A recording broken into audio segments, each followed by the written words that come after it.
Are you done? Let me take that back for you.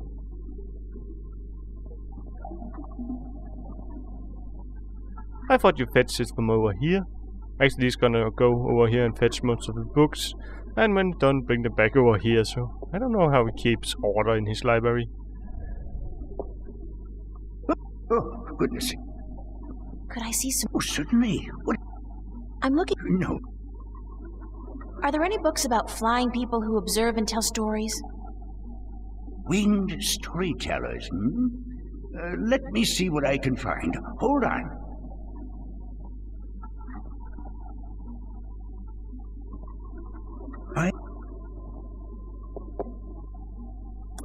Now. The island of Elias, near the Briston Atoll.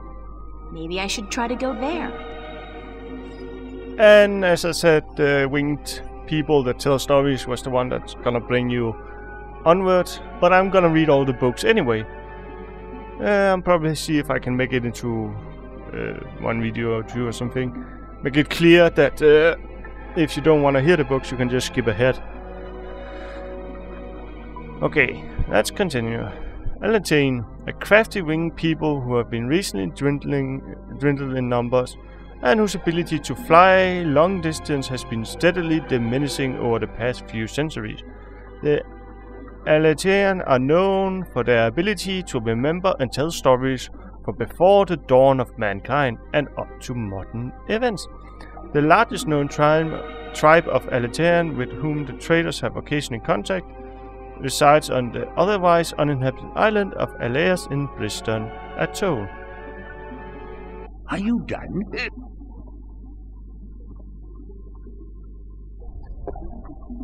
Oh.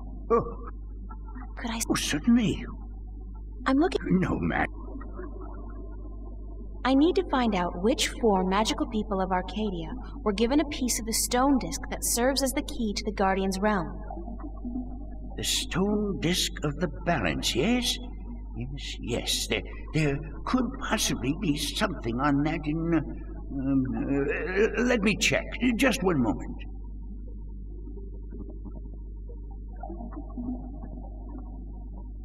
I did find... Chapter 16 in the 8th scripture, the scripture of breaking, regarding the disc of the balance and the events that came about when the disc was broken. The scripture tells us that the disc was kept at the enclave for many thousands of years, safely guarded from any threat by the respect held by every man and woman for the authority of the fathers. But with dissent came disobedience, and disobedience brought immorality, and immorality began theft. Tyrant soldiers, aided by sentinel traders, attempted to make away with the disc, but were thwarted by the wife of the king herself, intervening. Although forbidden to do so on behalf of the fathers, the disc was brought safely back to the enclave, but the threat would linger in the minds of the Minstrum and the Vestrum. So it became that the disc was melted in the forge of the dragon's mouth, shaped into the elements of the 4 magical people, and given to these respective people for the safe keeping until such a time when it was decreed that the disc should once more be whole. 1 stone to the gentle souls that sings in the dark and shape the earth between their toes. 1 stone to the watchers of the woods, the ones who are outside. 1 stone to the 2 that make one of air and sea. And 1 stone to the keepers of the dark flame, the eternal dark, the mariners.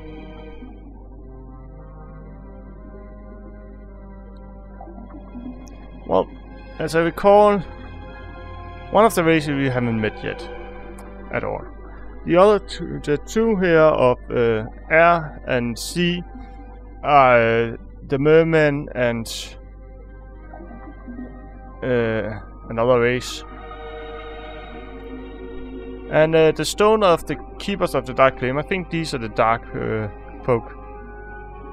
And the last one I think is the guy who's stuck out time, but I cannot entirely recall. When the time comes for the disc to be whole again, one person will make a journey to the four who holds the pieces, and the pieces will be given willingly because they will be no doubt to the righteousness of this person. Are you done?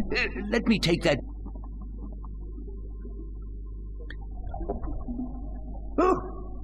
Oh, goodness, it's you again. Could I see? Oh, sir. I'm looking. No. I'd like to learn more about dragons, about the dragon. Oh, yes.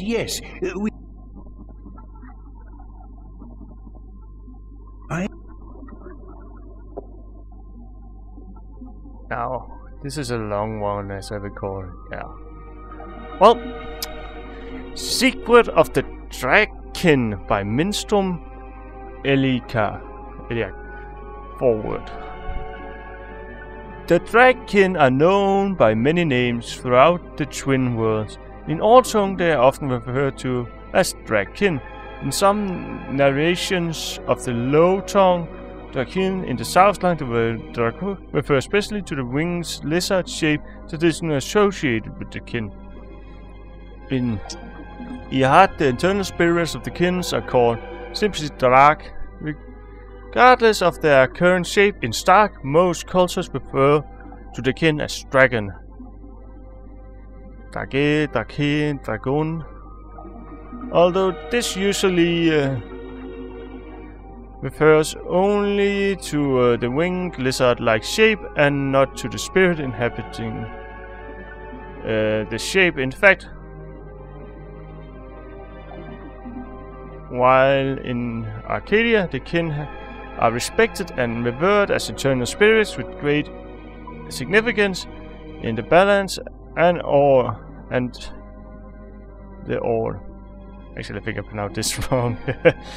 I shouldn't have.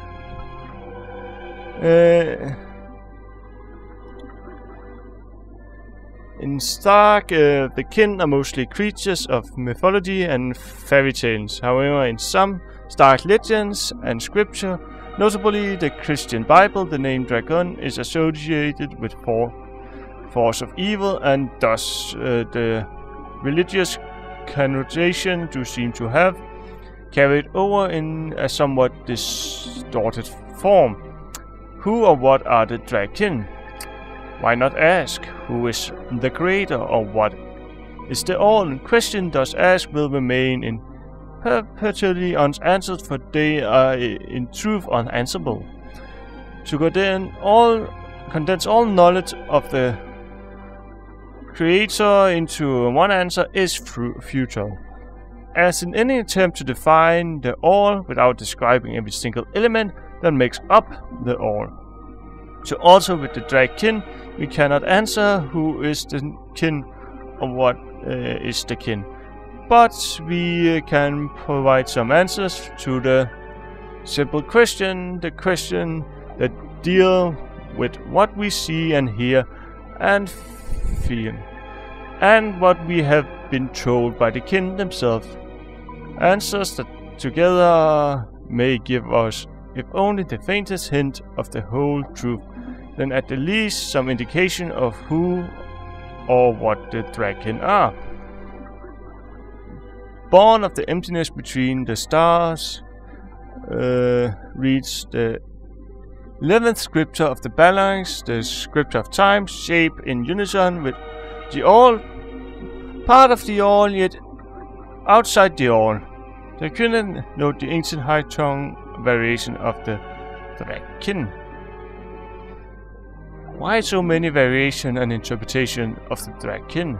From culture to culture, the kin have always been shrouded in mystery, and from mystery rises legend and myth. The kin seems content to be seen as nothing but tall tales and figments of Bard's fertile imagination. Are you done? I don't know whether or not there's a book about it, but I think the dragon's colors are white, blue, green, and red. I cannot speak right now. And I think it's the blue and white are in Arcadia, and green and red is in Stark. Oh, Could I? oh, sir, But we will encounter them later. I don't think there's anything I'm more looking for. no, here. I'm looking for a story called "The Silver Spear of Gorimon." Yes, a fanciful tale if I ever saw one, but a charming one. Did you know that I'm often paid visit by adventurers wishing to read everything available on the sphere, so that they too can set out on their foolish quests? Yeah, don't you just hate those adventurers? Well, they pay for my bread, milk, and butter with their contributions to the coffers, so I shouldn't be too critical of them. But they care not about the books. They care only about what the books can give them. I care. About the books, really? I can tell. So, the Silver Spear of Gorimon, then? Well,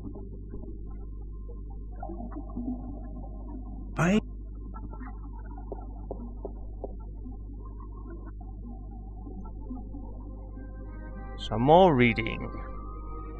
In the Silver Spear of Gorimon. In the glory days of Bakshira before the drought, when Gorimon was the greatest city in the known world, the Perek of Bakshira decided to forge the most powerful weapon in the world to challenge the mighty white dragon. The Perek had grown greedy and bored, his treasure hold filled with the riches of the world, and he desired nothing except the one thing he could never have, the unborn daughter of the white dragon. The fairest, purest, most beautiful creature in the universe. He had asked the white dragon for her daughter's hand in marriage, but she had refused, scolding him for his insolence and warning him to keep his distance from immortals. And so the Perek sought the advice of the mighty sorcerer, the dark and cruel Eos, to learn how to kill one of the drag kin. The sorcerer told the Perek of the white silver of Mount Tyranny, the strongest substance in Arcadia, and how it could be forged by magic to kill even one of the kin. The Perek ordered his army to go north across the ocean and to bring back enough white silver to shape a weapon. When his men returned with the rare metal, the Perek ordered the finest blacksmith in Bakshira to his castle, where Eos the sorcerer cast a spell to create an unholy force. 10 days and 10 nights it took before the exhausted blacksmith could present a tall spear to his emperor. But before the spear could be used to kill one of the kin, it had to be bathed in blood. Beheading the poor blacksmith and the soldiers who have retrieved the white silver from Mount Tyranny, the Perek's private bath was filled with their blood. As he dropped the silver spear into the red bath, watched over by Eos, a terrible scream erupted and the steam rose up in a red, foul-smelling cloud. When the steam lifted, the blood was all gone, and the spear was glowing in a deep red color. With the terrible weapon now ready to be wielded, the Perek issued a challenge to the white dragon to either surrender her daughter to him for marriage or to suffer a painful death at his hands. Enraged, the white dragon refused him yet again and flew to meet the Perek, his sorcerer and his 1,000-strong army on the green fields outside Gorimon. Of the magical silver spear she knew nothing, and the Perek kept it wrapped in clothes by his side. "Bring your force around, Perek," warned the white dragon. "If you do not, I will lay waste them all." "I wish my men no harm," lied the Perek, "for this is between the two of us." He then rode forward alone and dismounted his horse, but stayed within reach of the spear. The white dragon landed before him, and she said, You're brave to face me like this, when you know you cannot harm me. Then the Perex raised a hand, as if he too greeted her, but was instead a sign to his sorcerer, the terrible Eos, who cast a mighty spell to hold the white dragon. While the Perex drew his silver spear, the white dragon fought bravely, and she was close to escaping the sorcerer's magic. But the Perex was quick, and he thrust the spear into her chest. She screamed in pain and anger, and then the sorcerer's spell could no longer hold her. Rising on her beautiful wings, the blood pouring down on the land below, she cursed back her Perex and her people for all time. Wherever the white dragon's blood fell on the land turned arid and grass became sand. The Perex sent his army to follow the white dragon and bring back her egg. But the drought grew, and within days the once proud empire of Bakshira was turning into a desert. Then followed a fierce storm that tore across the land for 100 days and nights. And when the dust settles, there was nothing left of Bakshira but 2 coastal cities and a few scattered oases. It is said that in the buried ruins of the lost capital, wrapped in the arms of the Perex, who dared test the immortal rest, the silver spear of Gorimon. Are you done? Let me take that. Oh. Could I... Oh, sir. A book on the history of Marquis. Ah.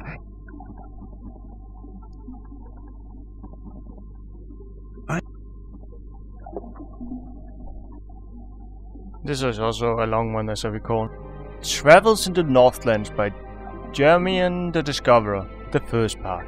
In my many years as a traveling poet and bard, I've journeyed far and wide across the fair realm of Arcadia, and I have seen sights most people have not dreamed. I have stood on the magnificent and terrible southern gaps in the midst of winter, when the storms are at their fiercest, while waves as tall as towers of Altaban wash over my frozen body. I have witnessed the monstrous beasts that lurk in those dark and deadly waters of the South Swallows, brave galleons whole, creatures the size of mountains that with a flick of a tail can touch the depths of the sea and the stars themselves. I have crossed the great ocean from north to south and from east to west, and in the course been stranded on desert island with no sustenance but what I could gather from the sparse vegetation. For months at a time I have ridden the giant Elguan across Shangri-La, the wasteland from Altaban to Montebar, and further south, where the Turok, the ocean are few and far between, and I have seen the sifting dunes above the ruins of Gorimar, precious jewel of the Bakshiran Empire, concealed for centuries by the coarse and treacherous sand. And I have journeyed far west, carried on goodwill and destiny by shadow ships, to the strange and unknown cliffs of a world unseen by most, a world of unfamiliar tongue and custom, a world of great wonder and mysticism. I have seen all this and more, but the fairest sight will still I have seen in the lands of the north, from Arali to the border mountains, from Turin to the Bay of Fire. No sight can ever compare to dawn of the Mount Tyranny, looking out to the plains of Nidoran, where wild stallions run free in the thousand, and to look on the city of Coruscant, the Pearl of Fire, while the boiling sun sets in the ocean beyond, the slow waves reflecting dark yellow and red as they lap slowly upon the sandy shores, is an experience truly treasured and never forgotten. These lands are blessed by the Creator, shaped by men, yet wild and free and fertile, home to the greatest cities, the most precious sites, and the most cultured and civilized people in Arcadia. Of all the fires I have rested my very legs by, of all the taverns where I have learned the legends of tailspins and memorized the songs of Bard, of all the lands where I have wandered from city to village, it is the Northlands I return time and time again to learn evermore. Join me now, for I will evoke in you the very emotion I first experienced when visiting the sights and treasures of the Northland. Join me and I will surely bring you there, to the exotic midst of the blessed land, and you will pine for its rugged coast and green woods and its hardy people. And like me, you will never rest until you can return to yonder shores. My courier, oh my courier, thou unkempt diamond of capitals, thou art by truth the fairest. Thou counsel many seeks of knowledge, kept within its centuries sought and gathered. By men wiser than the ages brought hither, by word of mouth, my courier, change thou not this course of war. Between thin people, diplomat wise, men, magician, and all this and more, thou hast without equal the mark of merit and virtue. Written by Jeremy Uthran the poet. The august capital of Aurid, the ununified country Mercuria, lies on the hardy southern coast of the Northlands, halfway between Tyrian and Coruscant. It is a port of call for merchants, traders, adventurers, and pilgrims from all four continents, a place for commerce and diplomats, for millions of humans and other species. Aurid is the strongest and proud land, perched between plains of Nada to the north and land of Sivan to the west, the great sea to the south and the forest of the Northlands to the east. Inhabited by humans, Dalmarvin, Turan, Mole people, and Venar. It was formed after Mercurius emerged as a major center for diplomacy and trade, and became the banner under which the surrounding lands united as one. Aurid is a democracy currently led by Chief Counselor of the Aurid flag, Lord Igvan Delan. The High Council composed of the minister who govern by representative resides in the Mercurian Hall of Assembly, flanked by a palace and a barracks. The Aurists are traditionalist, and their form of government has barely changed over the last few millennia. In High Tongue, Aurid means unification or assembly. Mercuria is one of the largest cities of Arcadia, the capital of Aurid, and a center for trade, diplomacy, and cultural diversity.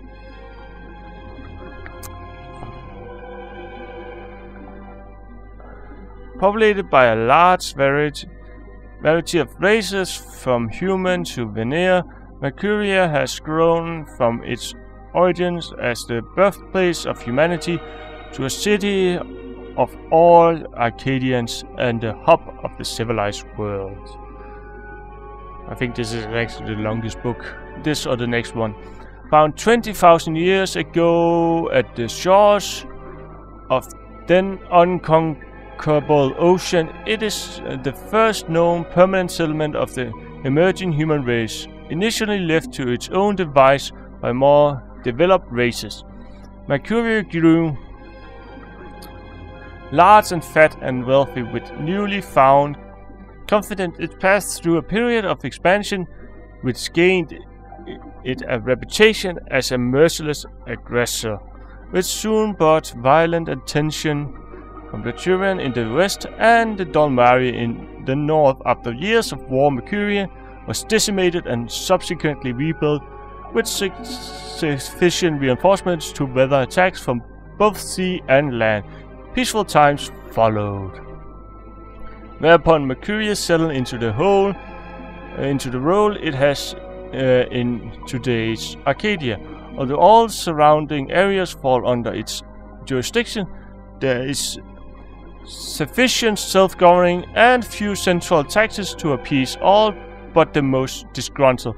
The huge areas of farmland around the city benefit from well-kept roads, markets, and the busy export by other lands. Nearby villages benefits from the military might of the Mercurian, protecting them against roaming bands and Tyrian armies.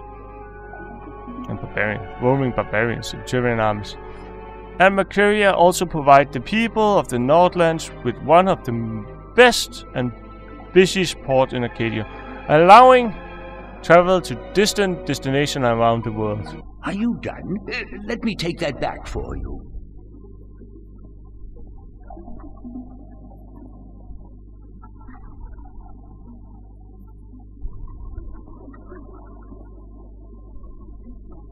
Now.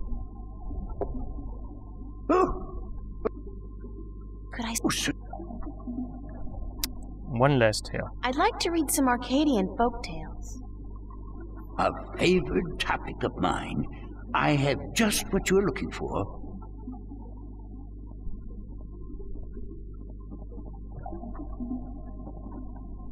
Right. Satyr was married to Satyr, the faithful wife. Satyr was married to a brute of a man named Karl. He was a bully who drank, cursed, gambled, and beat up his wife when he lost coins at the cup stale. Still, Satyr treated Karen with respect and care. She fed him when he was hungry, she made his bed and washed his back, and she laid down with him when he told her to.